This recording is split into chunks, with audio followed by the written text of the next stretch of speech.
one of the big names that I'm looking at is TSM. I Okay. think that working deal with Apple and Intel is really kind of shaking TSM to the core. They've shown a bit of weakness. They're starting to break down, and actually, there's a key level that I'm watching in the very near term, which is right around this 390 price. I believe if that TSM loses it, it wouldn't surprise me that they swing down towards 365. It's not that I'm looking for bearish plays, but this is a bit of a standout. This is a name that, obviously is at these elevated levels. And really, the Wall Street's kind of unsure exactly what kind of working deal is between Apple and Intel. I believe that this deal is probably more geared towards Apple Watches and Apple Watches only.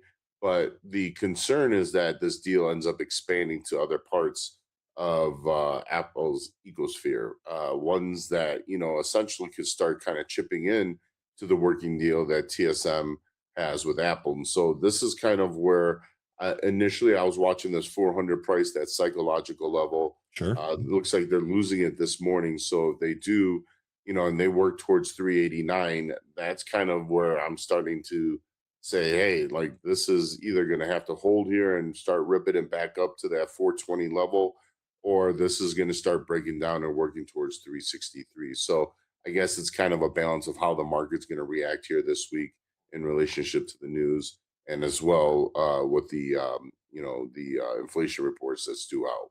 Yeah, and the other thing here, you mentioned 390, which absolutely stands off on the chart here. That was actually the high from February that we went through later in the year.